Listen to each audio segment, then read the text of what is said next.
সকাল আমার সাথে এমন কিছু হবে ভাবতে পারিনি। সবাইকে সকাল সকাল চলে এলাম নতুন একটা ভিডিও নিয়ে। ঘুম থেকে উঠে শরীরে কোনো এনার্জি পাচ্ছি না, কোনো কাজ করতে ইচ্ছাই করছে না। তবুও বসে থাকলে তো হবে না, করতেই হবে। আর আমার ভয়েস শুনেই বুঝতে পারছো আমার প্রচণ্ড ঠান্ডা লেগেছে। চলো এই কাজগুলো তাহলে সেরে ফেঁচে দেবো। তো কার সাথে কখন কি ঘটবে কেউ বলতে পারে না। ছাদে বসে জামা কাপড় কাচ্ছিলাম, পাশে টিন রাখা ছিল, হাওয়াতে আমার গায়ের উপর পড়ে হাতের উপর অনেকটা কেটে গেছে। আমার জান আমাকে ছাড়ছেই না।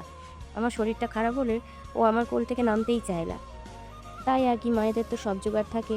তোমাদের একটা কিছু দেখাই, এই যে খাঁচাটা দেখছো, এটা আমাদের পাখির খাঁচাই। আমাদের অনেক পাখি ছিল, লাভবার্ড, চন্দনা, বটরি, বিভিন্ন রকম ছিল। আরও এই মুহূর্তে নাম মনে পড়ছে না। পাখিগুলো না ডাকার কারণ হলো পাঁচটা সময় দিতে পারতো না, ওর স্কুল আছে, অনেকটা জার্নি করতে হয়, ও একদমই পেরে উঠতো না। চন্দনা দুটো পালিয়েছিল, এখন ওখানে আমার শখের 6টা মুরগি রেখেছি। আমি খুব শখ করে ওদের রেখেছি, আমার খুব ভালো লাগে।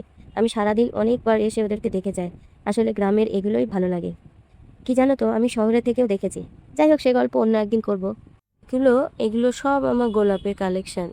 আমার অনেক রকম গোলাপ আছে, আমি আরও চাই। তোমাদের যদি কারো অন্য রকম গোলাপ থাকে প্লিজ আমাকে জানিও।